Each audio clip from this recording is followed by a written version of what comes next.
जय हिंद दोस्तों। इस वीडियो में हम ये देखेंगे कि उत्तर प्रदेश के कितने जिलों से गंगा जाती है। कुल 27 जिले हैं जिनसे गंगा जाती है। कुछ किताबों में ये 28 लिखा है जो कि गलत है। उनमें ज़्यादातर किताबों में एक जिला एक्स्ट्रा दे रखा है, वो जिला है कानपुर देहात। कानपुर देहात से गंगा नदी नहीं जाकर यमुना जाती है। अब ऐसे जिलों को देखेंगे जिनसे गंगा नदी जाती है। ये तो हम भूगोल में पढ़ेंगे कि गंगा नदी की धारा कैसे बनती है, लेकिन फिर भी मैं एक बार आपको बता देता हूँ। उत्तराखंड में देवप्रयाग एक स्थान है जहाँ अलकनंदा और भागीरथी का संगम होता है, वहां से गंगा बनती है। अब गंगा हरिद्वार से होते हुए उत्तर प्रदेश के बिजनौर जिले में प्रवेश करती है। ये डिस्ट्रिक्ट बिजनौर है आपका। बिजनौर की पश्चिमी सीमा पर गंगा नदी और मुजफ्फरनगर की पूर्वी सीमा गंगा नदी द्वारा बनाई जाती है। बिजनौर में ये एक तहसील है, इसका नाम है नजीबाबाद। नजीबाबाद में गंगा नदी, ये नजीबाबाद जो क्षेत्र है, इस क्षेत्र में गंगा नदी का सर्वप्रथम यूपी में प्रवेश होता है। बिजनौर में स्थित है ये तहसील। मुजफ्फरनगर और बिजनौर की सीमा बनाते हुए ये आगे बढ़ती है। अब मुजफ्फरनगर और बिजनौर ये दो जिले हो गए। फिर ये मेरठ और बिजनौर की सीमा बनाती है यहाँ चांदपुर, और इधर की तरफ आओगे तो यहाँ पर एक जगह है हस्तिनापुर। अब ये टी का मतलब है टूरिस्ट पैलेस। ये टूरिस्ट पैलेस है, बहुत ध्यान से आप देख सकते हैं यहाँ ये। अब इससे आगे बढ़ते हुए बिजनौर से जब आप आगे बढ़ोगे तो यहाँ पर ये है अमरोहा। अमरोहा और मेरठ की सीमा बनाती है। इधर की तरफ ये किठौड़ और यहाँ ये शेरपुर का क्षेत्र आप देख रहे हैं। अमरोहा और हापुड़ की सीमा बनाती है। यहाँ पर एक टूरिस्ट पैलेस है, इसका नाम है गढ़मुक्तेश्वर। ये गंगा नदी के ही तट पर है। आपसे पूछ लेगा गढ़मुक्तेश्वर किस नदी के तट पर स्थित है? गंगा के। अमरोहा से आगे जब बढ़ेंगे हम तो यहाँ हापुड़ की सीमा बनाते हुए नीचे ये बुलंदशहर है। बुलंदशहर और अमरोहा की सीमा गंगा नदी द्वारा तय की जाती है। ये इधर रहरा है, ये आहार है, आहार, और ये रहरा, ये गंगा नदी के तट पर ही स्थित हैं। आगे चलते हैं। ये संभल, संभल की दक्षिण पश्चिमी सीमा पर, जहां बबराला आपने नाम सुना होगा, और ये संभल का जो क्षेत्र है, या बहजोई इसका मुख्यालय है, पवासा के ही निकट है। अनूप शहर बुलंदशहर की एक तहसील है जो गंगा नदी के तट पर है। ये अनूप शहर है। तो अनूप शहर और संभल की सीमा ये गंगा नदी बना रही है यहाँ पर। आगे चलते हैं। ये अलीगढ़, अलीगढ़ और इधर की तरफ ये बदायूं। अलीगढ़ और बदायूं की सीमा गंगा नदी बनाती है। अलीगढ़ और संभल की सीमा गंगा नदी बनाती है। ये संभल, इतनी सीमा ये अलीगढ़ और संभल की गंगा नदी ने, और फिर ये अलीगढ़ से बदायूं की सीमा, अलीगढ़ और बदायूं, अलीगढ़ और संभल। एक खास बात और है अलीगढ़ जिले की। जिला अलीगढ़ एक ओर से तो गंगा नदी, ये गंगा नदी है यहाँ, और दूसरी ओर से यमुना से लगा है अलीगढ़। यूपी में 5 जिले ऐसे हैं जो यमुना और गंगा दोनों से सीमा लगाते हैं, उनमें एक अलीगढ़ है। आगे चलते हैं। ये कासगंज, कासगंज और बदायूं डिस्ट्रिक्ट की सीमा गंगा नदी तय करती है। आगे ये है फर्रुखाबाद, फर्रुखाबाद और बदायूं की सीमा बना रही है। ये शाहजहांपुर, शाहजहांपुर में इधर की तरफ ये एक तहसील है जलालाबाद। इस क्षेत्र में यहाँ गंगा नदी ड्रेन करती है, और इधर फर्रुखाबाद, इनकी सीमा आपस में बनाती है। ऊपर से ये जो रिवर आ रही है इसका नाम है रामगंगा। ये रामगंगा नदी आगे चलकर कन्नौज में गंगा के बाएं तट से, यानी लेफ्ट साइड से आके मिल जाती है यहाँ पर। और ये हरदोई, हरदोई कन्नौज की सीमा, गंगा नदी ने बनाई है, ये वाली। फर्रुखाबाद और इधर हरदोई, फर्रुखाबाद हरदोई। आगे चलते हैं, पहले देखिए कौन कौन से जिले हैं। फिर कन्नौज और हरदोई की सीमा बनाते हुए जब आगे चली तो यहां पर है एक कानपुर देहात, जो इतना जिला है ये। तो कानपुर देहात के साउथ में यानी दक्षिण में ये यमुना रिवर है, लेकिन कानपुर देहात से गंगा नदी नहीं जाती है। ये जो जिला है ये वाला, इसका नाम है कानपुर नगर। कानपुर नगर की उत्तर और पूर्वी सीमा ये गंगा नदी के द्वारा बनाई जा रही है। कानपुर नगर के डिस्ट्रिक्ट कानपुर नगर के इधर की तरफ ये उन्नाव है। उन्नाव और कानपुर नगर की सीमा बनाती है। कानपुर देहात से गंगा नदी नहीं जाती, यही किताबों में अक्सर गलत लिखा होता है।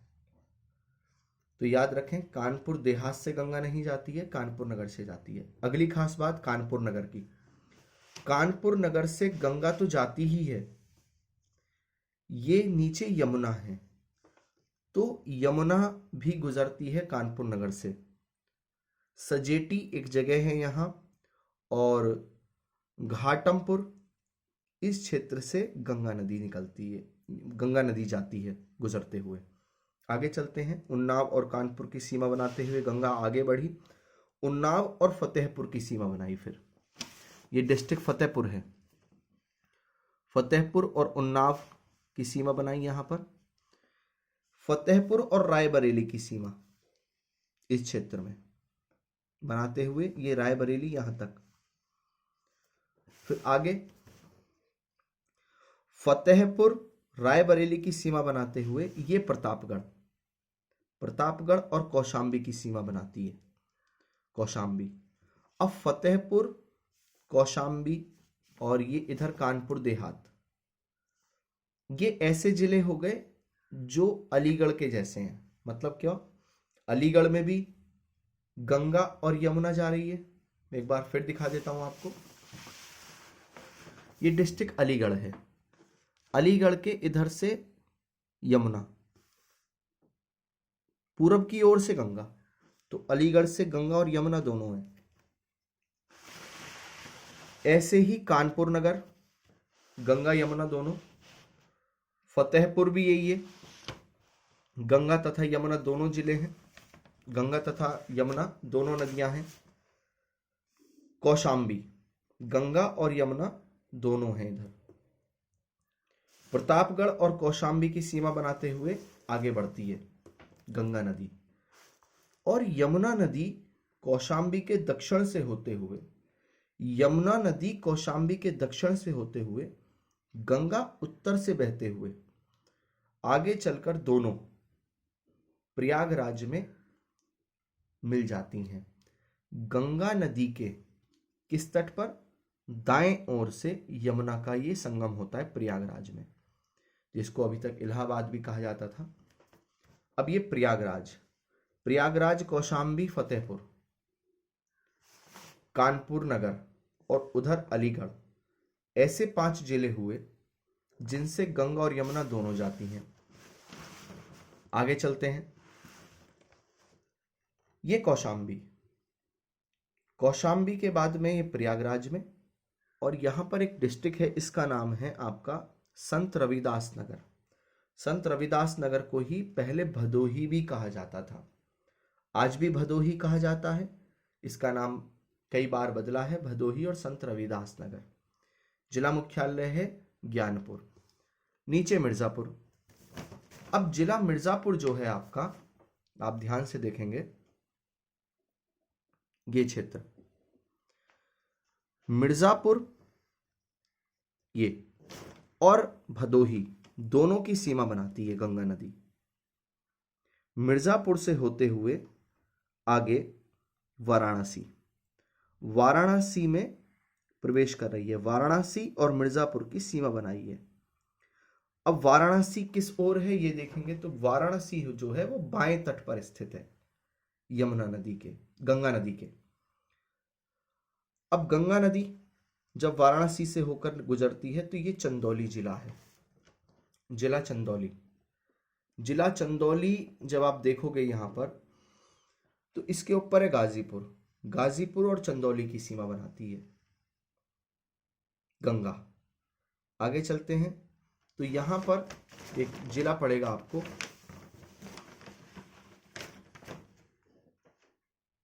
ये इस जिले का नाम है जिला बलिया। आप यहां पर देख पा रहे होंगे एक जिला है जिला बलिया। बलिया के दक्षिण से होते हुए आगे ये बिहार में चली जाती है। यहीं पर एक जगह आप दिख रही होगी यहाँ पर बक्सर, ये वही बक्सर है 1764 वाला जो युद्ध हुआ था। तो बक्सर गंगा नदी के तट पर है। बक्सर के नीचे आपको एक जगह दिख रही होगी चौसा, ये बिहार में है। चौसा का युद्ध हुमायूं और शेर शाह के बीच में 1539 में, और फिर इसी से आगे बढ़ा तो फिर शेर शाह पहुंचा कन्नौज, जिसे कहा जाता था बिलग्राम, 1540 में। तो ये चौसा, ये बक्सर आप याद रखेंगे। और इधर से ये आपकी सोन नदी जा रही है, तो ये दोआब का क्षेत्र है। अब पूरे 27 जिले आपको मैं दिखाता हूँ कि वो कौन से हैं जिनसे गंगा नदी गुजरती है। बहुत जल्दी से देखेंगे। बिजनौर 1, 2 मुजफ्फरनगर, और मैं आपको दिखाना चाहता हूँ इस तरह से, 1 बिजनौर, 2 मुजफ्फरनगर, 3 अमरोहा, ये 4 मेरठ, 5 हापुड़, 6 बुलंदशहर, 7 संभल, 8 बदायूं, 9 अलीगढ़, 10 कासगंज, 11 शाहजहांपुर, 12 फर्रुखाबाद, 13 हरदोई, 14 ये कन्नौज, 15 कानपुर देहात, 16 उन्नाव, 17 फतेहपुर, 18 रायबरेली। अब ये अमेठी का क्षेत्र नहीं है, ये याद रखेंगे, बचा हुआ है, बीच में रायबरेली आ गई। 18 19 प्रतापगढ़, 20 कौशाम्बी, 21 प्रयागराज। यहां तक प्रयागराज तक 21 जिले हैं, ये याद रखेंगे। फिर प्रयागराज से आगे मिर्जापुर, भदोही, 22 23, 24 आपका ये चंदौली, 25 वाराणसी, फिर आगे 26 गाजीपुर, और 27 ये जिला बलिया। तो कुल 27 जिले हैं जो गंगा नदी के किनारे हैं उत्तर प्रदेश के, और लगभग 1400 किलोमीटर से अधिक बहती है। कुछ किताबों में ये 1050 है, कुछ किताबों में 950 है। लगभग 1400 किलोमीटर गंगा बहती है उत्तर प्रदेश में। नए आंकड़े हैं, आपको नए आंकड़े बता रहा हूं। और ये जो आधार है मैं बता देता हूं किस बुक का है मेरे पास। ये बुक है आपकी उत्तर प्रदेश विशेष की परीक्षा वाणी वालों की। हो सकता है आपके पास ये इसका पुराना एडिशन हो या ये वाली बुक भी हो। ये 19वां संस्करण है। इस बुक में जब आप देखेंगे तो नदियों से संबंधित तथ्य इसमें दे रखे हैं, आंकड़े देखिए यहां पर भौगोलिक, और भौगोलिक के बाद में ये नदियों से संबंधित। अब ये नदियों के किनारे बसे शहर हैं, लेकिन आपको यहां पर एक तथ्य लिखा हुआ मिलेगा, प्रदेश में गंगा नदी बहती है 27 जिलों से। जब इसी किताब के पुराने एडिशन में, इसी किताब के पुराने संस्करणों में जो 2019-20 की किताबें हैं उनमें ये लिखा है 28 जिले। तो अपडेट बुक और अपडेट मैप करना आपका काम है। आप देख सकते हैं यहां लिखा है 27 जिले, और इन्हीं किताबों में लिखा, पिछली किताबों में आपको यमुना नदी मिलेगी आपको 19 जिले, ये 20 जिले हैं। अब आपको बताएंगे ये कौन कौन से हैं। आगे जब आप देखेंगे इसी बुक में थ्योरी में कि ये कौन कौन से जिले हैं, मैं आपको इस बुक में थ्योरी दिखाना चाहता हूं। यहां पर ये चौथा चैप्टर जो है ये नदियों से संबंधित है। अब गंगा नदी पहली है और लिखा है यहां पर, राज्य के 27 जिलों में बहते हुए बिहार में प्रवेश कर जाती है। जब इन 27 जिलों को देखोगे तो यहां पर एक जिला फिर से, यहां तो करेक्शन कर दिया गया है 27 जिले, जबकि यहां पर करेक्शन नहीं किया गया। क्या लिखा है ये? कानपुर देहात। यहां करेक्शन कर दिया है। बुक जब निकलती है तो करेक्शन के साथ निकलती है, जो उसमें पिछली अपडेट होती हैं, गलतियां होती हैं। यहां करेक्शन नहीं है। कानपुर देहात से गंगा नदी नहीं जाती। अच्छा, अब किलोमीटर से बता देता हूं एक बार आपको। यहां लिखा हुआ है साफ, उत्तर प्रदेश की सबसे लंबी नदी गंगा, उत्तर प्रदेश में लंबाई लगभग 1450 किलोमीटर। जब कि इन्हीं एडिशनों में आप पढ़ोगे, पिछले एडिशन में, तो एक में लिखा है 950, एक में लिखा है 1030, एक में लिखा है 1050। तो ये अपडेट जरूरी है कि 27 जिले हैं। और कई किताबें और हैं जो उत्तर प्रदेश विशेष की आ रही हैं। मैं एक किताब की और चर्चा करना चाहूंगा। एक बुक है आपकी लुसेंट की, जो उत्तर प्रदेश सामान्य ज्ञान की आती है। इस किताब के बारे में बताता हूं। ये पहला संस्करण 2016 में निकला था, फिर 2022 में इसका चौथा संस्करण है। इस बुक में भी खास बात है, इसमें इतिहास बहुत अच्छा दिया गया है उत्तर प्रदेश का। अब चूंकि अभी हाल ही में यूपी पीसीएस के अंतर्गत आपके जो ऑप्शनल है वो समाप्त कर दिया गया है, यानी वैकल्पिक विषय जो है वो समाप्त कर दिया गया, और 400 नंबर का यूपी स्पेशल, केवल आपको यूपी स्पेशल पढ़ना है। तो आपको एक एक जिला, उसका एक एक शहर, पूरी राजनीति, पूरा भूगोल, पूरा इतिहास, पूरे संपूर्ण उत्तर प्रदेश के एक एक जिले की अर्थव्यवस्था क्या थी, आज क्या है, आगे क्या हो सकती है, बेहतर क्या किया जा सकता है, आपको ये तभी पता लगेगा जब आप एक एक जिले के बारे में, उसकी भौगोलिक स्थिति के बारे में जान पाएंगे। अब कहीं आपको बाढ़ प्रबंधन देखना है कि कहीं बाढ़ आती है, उसके बारे में उपाय करने, तो आपको ये पता होना चाहिए कि वहां पर नदियां कौन कौन सी हैं, इस तरह से। और एक अपडेट और बता देता हूं, जैसे ये अयोध्या का क्षेत्र है यहाँ पर, तो अयोध्या में ये घाघरा नदी सरयू कहलाती है। आगे चलकर इसका नाम फिर से घाघरा है। लेकिन अभी उत्तर प्रदेश के जो विभाग हैं, उत्तर प्रदेश सरकार के विभाग, उनके द्वारा आगे तक भी बस्ती से लेकर और ये बलिया तक पूरा नाम इसका घाघरा से सरयू नदी कर दिया गया है। तो इस अपडेट को भी पढ़ेंगे। और वीडियो में आगे तक बने रहने के लिए, यहाँ तक बने रहने के लिए धन्यवाद आपका। जय हिंद, जय भारत।